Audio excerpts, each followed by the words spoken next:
we're going to look at is an extension idea for equable shapes. So you really should only be looking at this if you've done all you can with triangles. Okay, remember you can have a calculator. All right, that's fine. Right, don't mind you using a calculator.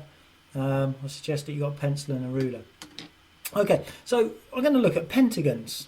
So here you go. Look, so I've started drawing a pentagon here. I've just drawn a base of it. Now I'm going to make my pentagon. I was thinking about, oh, should I maybe draw a regular pentagon? And then I kind of thought, oh, maybe that's a little bit tricky to work out. So what I decided on is I decided to go for a sort of like a house-shaped pentagon. So you know, I've got the base of the house here, and then I'm going to put on a little roof. I can imagine this at the top.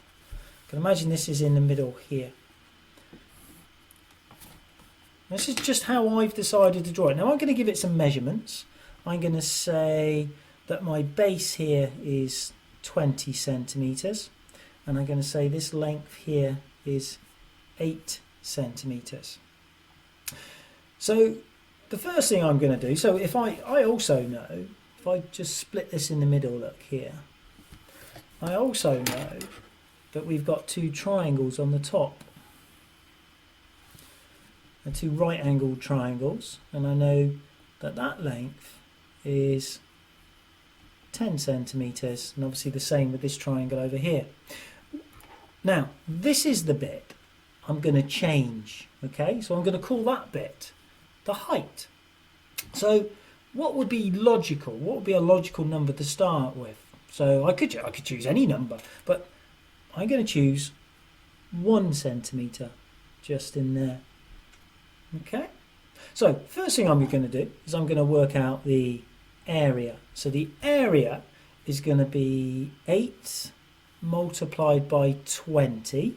So there's going to be two parts to it. So 8 multiplied by 20. So that's okay. I feel quite confident about that. So that's 160. So that's this bit just here. Now I need to think about the triangles. So it's 10 by 1, then half it, that'll give me this one, and then I've also got this one's going to be the same. So the total area of these two together would just be 10. I'll just say that again. So it was 10 by 1, that was half it, that would get me one of these, but this is exactly the same. So it's just like doing 10 by 1. It's like just having a rectangle there, really. So that's going to give me an area of 170. Right, now the perimeter. So the perimeter is always the bit that's a little bit harder to work out. So it's 8 plus 20 plus 8. So let's write this down. We're going to have 8, oops, we've got P equals 8 plus 20 plus 8, and then plus these two bits just here, just those two bits. So how do we work those out? Pythagoras. Right, so remember, so we've got 1 squared is 1, 10 squared is 100. Add those two together, so I need to do the square root of 101. This is also going to be the same over here.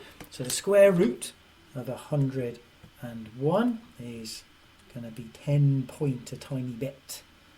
Alright, I've got on mine 10 point, I'm going to call that 10.05. Okay, 10.05. And that's also 10.05. Add those together, and that's 20.1. Right, add the whole lot together, and that's going to be 40, 48, 56, 56.1. 56.1 for the perimeter.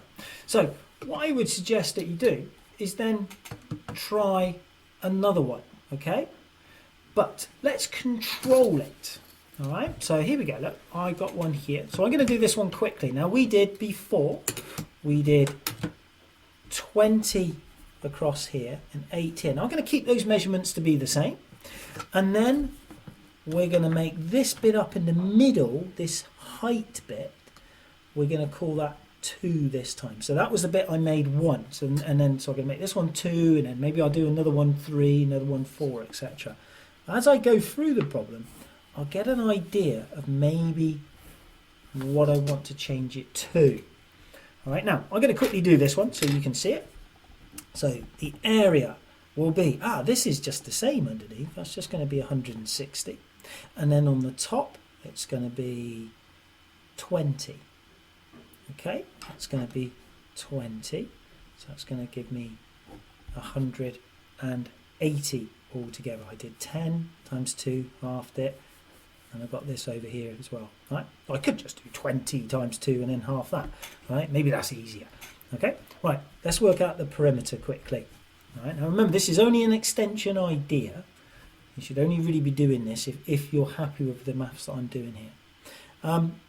Okay, so the perimeter, so remember it's 8 plus 20 plus 8 plus these bits here. So remember that bit there is 10, that bit is 10. We've got right angled triangles here effectively. So maybe if I just put a little line in there just to help you out see that, so you can see that. So that's 10 squared is 100, 2 squared is 4, so that's going to be the square root of 104. So the square root of 104, let's pop our calculator there a sec, let's have a quick look at it, see what we get. Let's see, we've got 100, whoops, let me put it so you can actually see. We've got 104, and that gives me, we'll call that 10.2, okay? Call that 10.2, 10.2, 10.2, 10.2, and then, plus another 10.2, sorry, I should have written 20.4 really, that would have made life a bit easier. Never mind.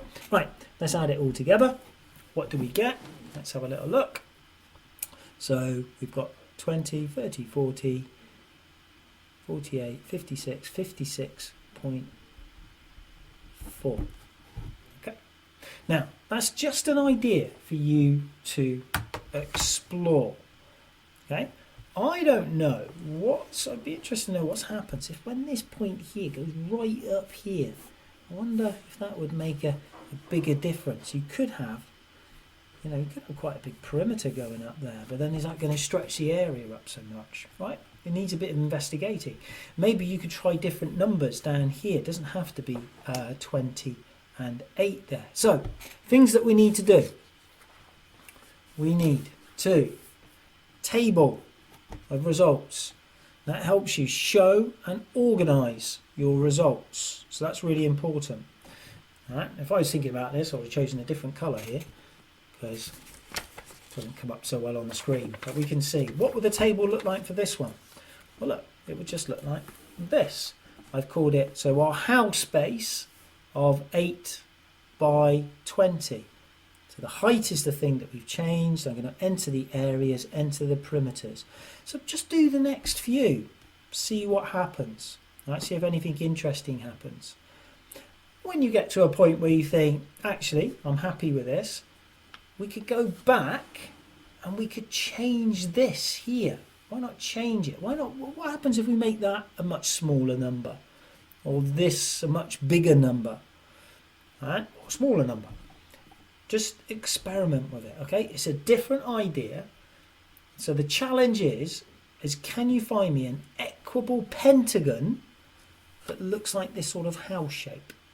Okay, not necessarily these dimensions, right? Obviously this one doesn't work. There you go. There's a challenge for you. And see how you get on.